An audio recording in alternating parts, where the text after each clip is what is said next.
yakni perhimpunan orang yang duduk berzikir, maka duduk segala malaikat itu serta orang yang berzikir itu, dan mengelilingi setengah mereka itu akan setengah mereka itu dengan segala sayap mereka itu, sehingga memenuhi akan barang antara mereka itu dan antara langit.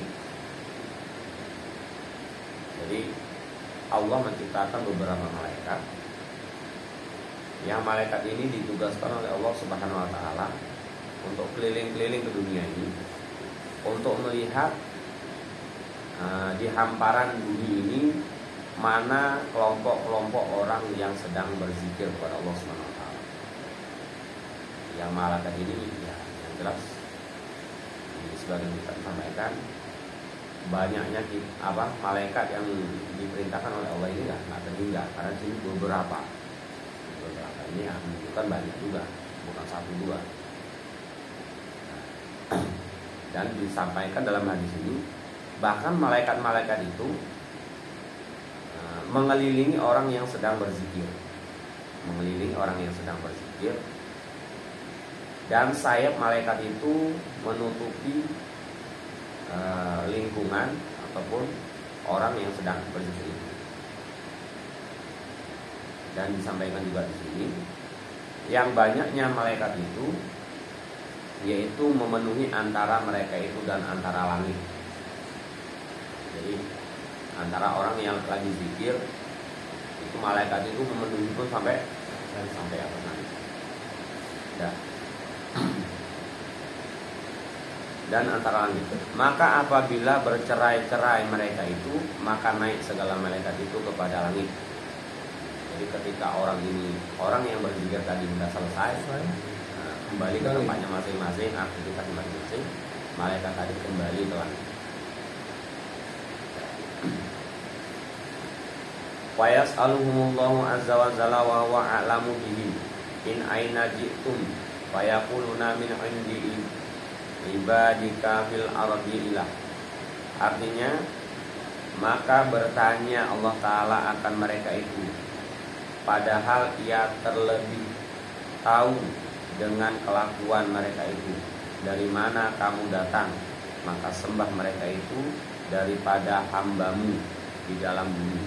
Maka firman Allah Ta'ala bagi mereka itu, betapa kamu tinggalkan akan hambaku itu, maka sembah mereka itu, kami tinggalkan akan hambamu itu, padahal mereka itu mengucap tasbih akan dikau, dan mengucap zikir akan dikau, dan memuji akan dikau, dan memohonkan mereka itu akan dikau.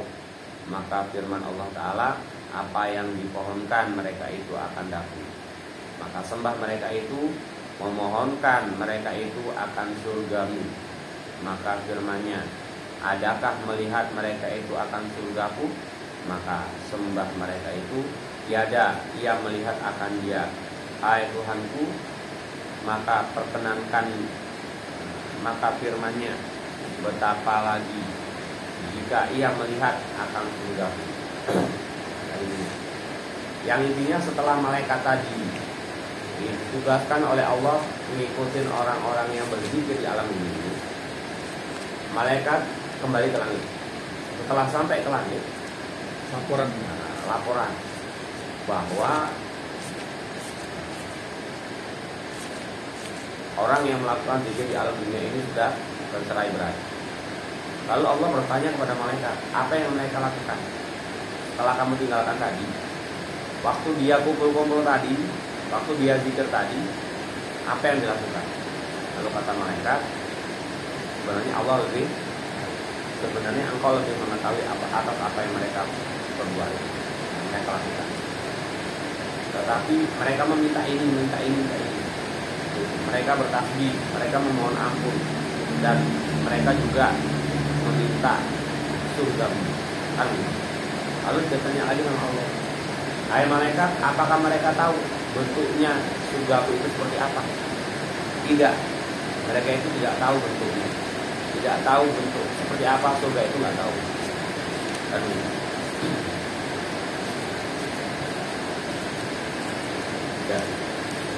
dengan sesuatu yang tidak tahu saja, kata mereka minta. Terlebih-lebih kalau mereka itu tahu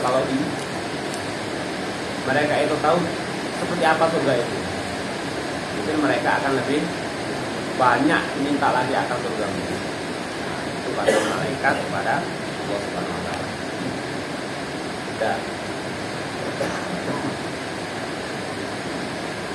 Qalu ilah, artinya maka sembah segala malaikat dan meminta peliharakan mereka itu akan dikau.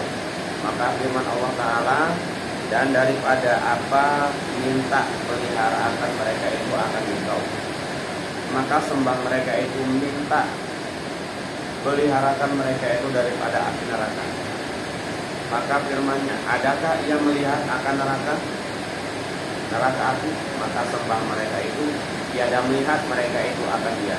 Hai Tuhanku, maka perkenankan betapa lagi jika ia melihat neraka. Intinya sama. Tadi lihat surga, minta surga. Kalau kata mereka tahu seperti apa indahnya surga, aku nggak tahu. Orang yang mereka nggak tahu saja dia minta. Maka malaikat itu memohonkan, ya Allah, perkenankanlah apa permintaan mereka tadi. Lalu ditanya lagi, dan sebagian mereka itu ada yang meminta dihindarkan daripada neraka-Mu. Dihindarkan dari neraka-Mu. Lalu kata Allah, apa mereka itu tahu bagaimana keadaan di neraka? Tidak, ya Allah. Sesuatu yang tidak mereka ketahui aja mereka takut. Mereka minta dihindarkan. Terlebih-lebih kalau mereka melihat akan neraka. Ini sebenarnya kalau di dalam kitab hadis, nah ini cerita yang sangat panjang. Cuma di sini ceritanya ini diputus-putus karena digabungkan dengan bahasa Melayu. Nah, sambungan hadis artinya maka sembah segala malaikat dan memohonkan ampun mereka itu akan dikau. Maka firman-Nya, aku saksikan akan kamu bahwasanya telah kuampuni bagi mereka itu, dan aku beri akan mereka itu barang yang dipinta oleh mereka itu akan dia, dan aku peliharakan mereka itu daripada barang yang memohonkan peliharaan mereka itu akan dapat. Maka sembah segala malaikat ada di dalam perhimpunan mereka itu, ya Tuhanku, sipulan seorang hamba-Mu yang berbuat kesalahan, yakni berbuat maksiat akan dikau, dan hanya saja lari dengan mereka itu, dan duduk ia berzikir serta mereka itu.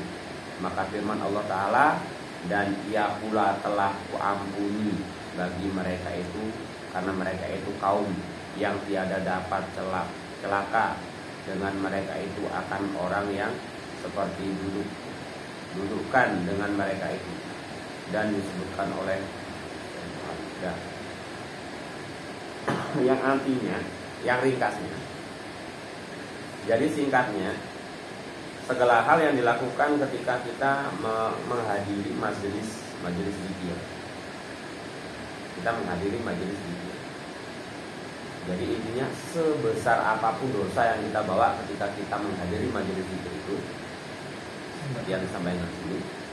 Jadi Allah mengampuni dosa yang sudah kita lakukan.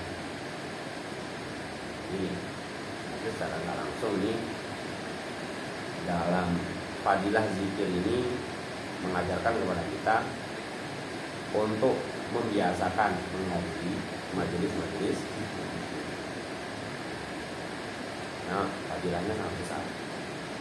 Di samping mungkin kita nanti ketika itu kadang di situ ada tausiah, kita mendapatkan ilmu. Kita bertemu sama saudara-saudara sesama muslim. Karena mungkin sering kita dengar ketika orang meninggal dibacakan talqin. Terakhir yang diajarkan kepada ahli mayit adalah siapa saudara. Siapa saudara. Lalu yang diajarkan kepada kita, kita disuruh menjawab kaum muslimin dan muslimat. Menurut cerita di dalam kitab yang membicarakan masalah azab kubur ataupun pertanyaan di alam kubur, orang yang meninggal itu nggak akan bisa jawab ketika dia di alam dunia ini. Di alam dunianya itu tidak bisa ataupun tidak mau saling bergaul atau bersilaturahmi kepada sesama muslim. Ya walaupun kita sekarang tak apalin, itu aku nih kita kok bisa jawab ini muslimin dan muslimat, itu sedulurku, itu saudaraku. Tapi ketika kita tidak mau menjalin hubungan silaturahmi, ini ya mungkin kalaupun sekarang kita udah pasek kita ucapkan, biasa itu nggak akan bisa terjawab. Jadi secara nggak langsung kebiasaan kita di alam dunia ini akan mempermudah kita besok ketika menjawab pertanyaan-pertanyaan. Tentunya kalau mungkin ditanya sekarang, siapa Tuhanmu? Jawab Allah. Siapa nabimu? Muhammad. Kemana kiblatmu? Ka'bah. Bisa semua. Lancar. Udah belajar. Orang lancar semua.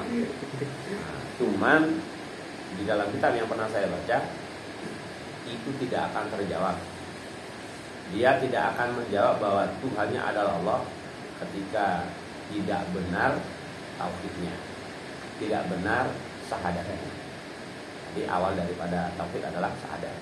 Jadi kalau syahadatnya ada nggak benar, bagaimana dia mau menjawab Allahu Rabbi, Allah itu Tuhan. Muhammadun Nabi, Muhammad itu Nabi. Itu nggak akan terjawab kalau di dalam kitab yang pernah saya baca. Ketika memang dia itu tidak pernah, yang pertama menjalankan sunnah baginda Nabi Muhammad, dan selanjutnya dia tidak pernah bersolawat kepada baginda Nabi. Dan begitu juga Quran itu imamku, kan begitu. Ka'bah itu kiblatku, sementara kita nggak pernah sholat, tapi udah kita hafal itu semua, itu nggak akan terjawab.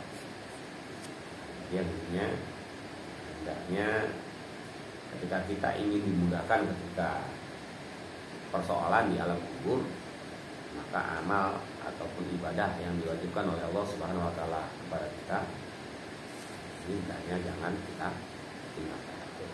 Karena dalam ibadah wajib itu sebenarnya itu sudah masuk semua.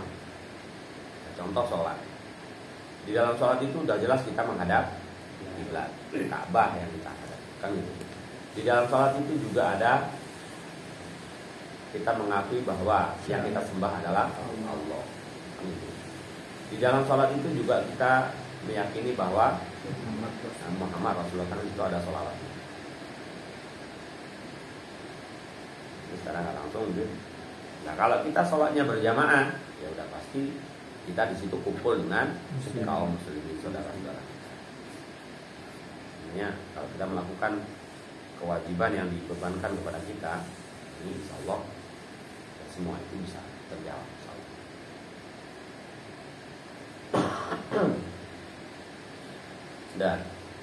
Dan asaniyatu zikrullahi iyaka wali qaumi ta'ala uzkuruni azkurukum. Artinya yang kedua menyebut Allah akan dikau, karena firman Allah Ta'ala, sebut oleh kamu akan daku, niscaya aku sebut akan kamu. Bagaimana kita akan diingat oleh Allah ketika kita susah? Kalau kita sendiri nggak pernah ingat Allah. Tapi saya kalau minta selalu sama Allah, mintanya cuma sama Allah. Tapi giliran perintahnya nggak pernah dikerjakan. Ini jangan harap ya doanya didengar. Setiap makhluknya Allah yang berdoa itu didengar. Yakin nggak didengar? Karena jelas dalam sifat 20 juga Allah mempunyai sifat sama atau sami'un, sifat maha mendengar. Jadi sekecil apapun yang disampaikan oleh makhluknya, Allah mendengar. Jadi nggak ada istilah, wah saya sudah minta sekian banyak, sekian ratus, sekian ribu, tapi nggak ada satupun yang dikasih ya, dikabulkan. berarti Allah nggak dengar, itu salah. Yaitu kalau seperti itu kejadiannya, yang perlu kita lihat adalah apakah kira-kira saya minta ini. Ketika saya minta ini, apakah sudah memenuhi syarat? Kan udah jelas di dalam hadis yang sahih juga disampaikan, tidak diterima ibadah seseorang, tidak diterima sedekahnya, puasanya, dan amal-amal yang lainnya ketika tidak sempurna sholatnya. Tapi kalau kita masih sholatnya masih banyak yang kurang, jangan harap doanya diterima. Oh, saya sholatnya udah rajin, sholatnya udah tekun, nggak pernah tinggal, tapi apa yang saya minta, apa yang saya mohonkan nggak pernah terkabul. Itu tetap harus kita lihat. Itu tetap kesalahannya harus kembalikan kepada kita. Jadi Allah Subhanahu Wa Taala itu nggak akan pernah salah. Ya kenapa? Ya mungkin bisa jadi wudhu kita kayak mana, betul belum? Oh, wudhunya udah betul, sholatnya rukun-rukunnya udah pas belum? Nah, pelaksanaan dalam ibadah sholat itu sendiri kayak mana? Nah, itu kan harus kita pahami. Jangan nanti ditanya yang paling rendah pun enggak. Rukun sholatnya berapa?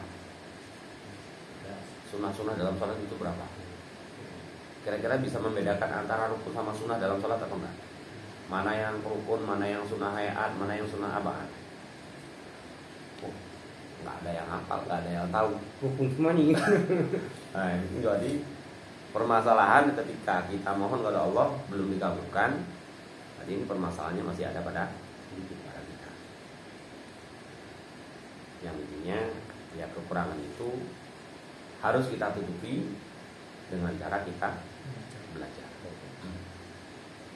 Asalisu waridwallahu ta'ala bidzalik. Artinya yang ketiga, ridho Allah Ta'ala dengan demikian itu. Yang kedua tadi zikir kepada Allah, karena kita diperintahkan untuk selalu ingat kepada Allah. Karena di mana kita ingat kepada Allah, maka Allah juga akan ingat kepada kita. Yang ketiga, kita harus zikir. Ini pembagian ataupun daripada zikir tadi. Ini yang pertama,